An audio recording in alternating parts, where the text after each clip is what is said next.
Good Morning Business, Business Today. Gilles Berset, économiste, professeur à Neoma Business School, ancien président du groupe d'experts justement sur le SMIC et à la tête aujourd'hui du Conseil d'orientation des retraites. Bonjour, merci beaucoup d'être avec nous. Effectivement, comment on fait pour que la classe moyenne, la France de l'entre-deux, comme dit Gabriel Attal hier, soit mieux rémunérée de son travail? Comment on désmicarise l'économie française? C'est-à-dire comment on fait en sorte qu'il y ait des gens qui aient plus que le SMIC et qui ne soient pas dans cette trappe qui fait que si on vous augmente un peu, on paye tellement de charges sociales et un peu plus d'impôts et on perd des prestations sociales que finalement tout le monde reste au SMIC. Bonjour Gilbert. Bonjour. La question est très juste et le point qui a été soulevé par le Premier ministre dans sa déclaration hier est tout à fait exact. On a empilé tout un tas de dispositifs qui essayent de contrebalancer le niveau élevé du SMIC pour éviter des effets défavorables sur l'emploi, donc ce qu'on appelle les exonérations de charges fiscales qui sont dégressives bien sûr avec le salaire. On a ajouté à cela des prestations comme la prime d'activité, comme les aides au logement, qui elles-mêmes sont dégressives bien sûr avec le revenu. Et quand on voit la carte d'ensemble, on aboutit à des chiffres qui sont même encore plus effrayants que ceux qui ont été évoqués par le Premier ministre hier. Pourquoi ? Eh bien, pour vous donner un chiffre, et un seul chiffre, concernant un célibataire au SMIC à temps plein, pour augmenter son revenu net mensuel de 100 € par mois, il en coûte 483 € à son employeur. On voit qu'il y a une disproportion absolument considérable qui contribue à scotcher les gens au voisinage du SMIC.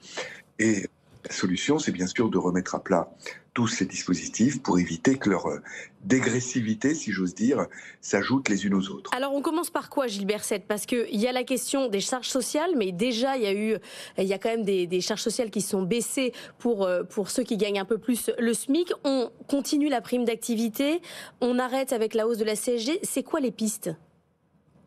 Alors, les pistes sont multiples. Bon, d'une part, peut-être il faut réduire la dégressivité des exonérations de charges sociales, dégressivité avec le salaire.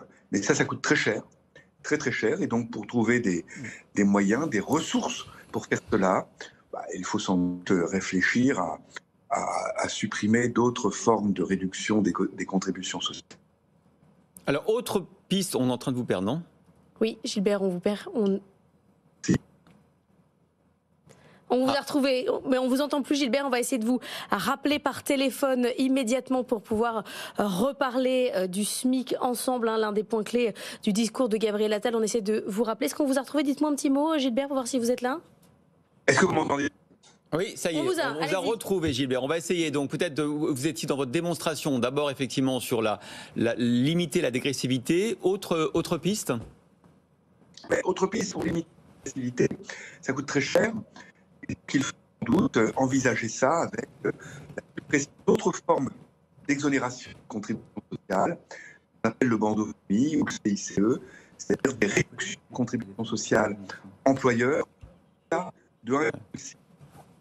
Alors vous savez quoi, Gilbert, on vous entend vraiment pas bien, donc on va vous rappeler dans 30 secondes par téléphone. On raccroche et on prend votre téléphone. Comme à l'ancienne. Et notamment, on va se poser la question, le sujet qui fâche, qu'on a évoqué sur ce plateau, notamment avec Marc Ferracci.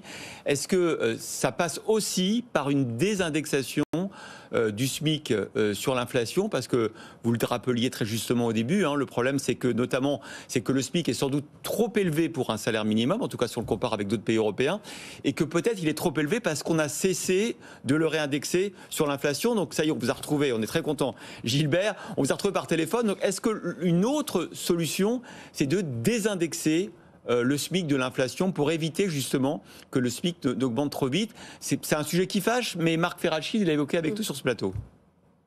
Alors effectivement, la désindexation du SMIC sur l'inflation est peut-être un élément de réponse avec d'autres, mais il doit s'accompagner de dispositifs qui facilitent évidemment la mobilité salariale, parce qu'il ne s'agit pas de scotcher des gens à un SMIC qui serait plus bas. Vous voyez ce que je veux dire? Oui. Donc, le fait de désindexer le SMIC de l'inflation de façon automatique aurait plusieurs avantages. Et le principal avantage, c'est d'ailleurs fortement souligné dans le rapport du groupe d'experts sur les SMIC, c'est qu'on pourrait donner la main en quelque sorte aux partenaires sociaux. Ce qui est proposé par le groupe d'experts sur le SMIC, c'est d'indexer le SMIC non plus sur l'inflation, mais sur le résultat des négociations collectives salariales qui sont menées au niveau des branches. Vous voyez, ça permettrait de dire aux partenaires sociaux, écoutez maintenant, c'est vous qui portez la responsabilité de la hausse du salaire minimum. Mais bien sûr, pour qu'un tel changement se fasse, il faudrait qu'il s'accompagne de la réduction, je dirais, des forces de rappel sur le SMIC, de ces éléments qui ont été évoqués tout à l'heure, à savoir que les dégressivités des différents dispositifs s'ajoutant les unes aux autres, on scotche les gens au SMIC parce que l'augmentation pour 1 euro du revenu disponible net d'un SMICard s'accompagne d'une augmentation du coût du travail considérable pour l'entreprise. Et Gilles Berset, les deux devraient aller de pair, bien évidemment. Pour pouvoir récupérer du pouvoir d'achat, l'idée aussi de faire rentrer une partie de la population plus tard dans l'impôt sur le revenu, est-ce que ça, pour vous, ça tient la corde ? Ça ne tient pas tellement la corde pour une raison très simple. L'impôt sur le revenu concerne déjà uniquement 45% des foyers fiscaux. Vous voyez, l'impôt sur le revenu ne concerne pas les personnes au bas de la hiérarchie des salaires, tout au bas de la hiérarchie des salaires.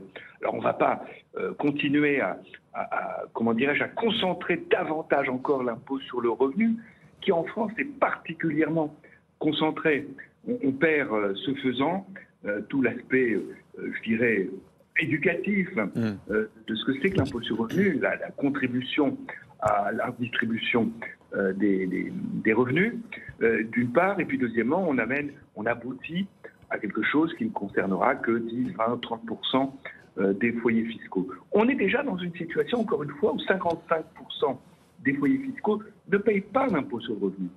Donc l'impôt sur le revenu est devenu, je dirais, un dispositif peu mobilisable pour faire de la redistribution et pour soutenir le revenu des personnes au bas de la hiérarchie des salaires. Merci beaucoup Gilles Berset. Quel chantier sur les prochains mois, cette désmicardisation de l'économie. Évidemment, ça fera de nombreux plateaux, de nombreux débats sur ce plateau.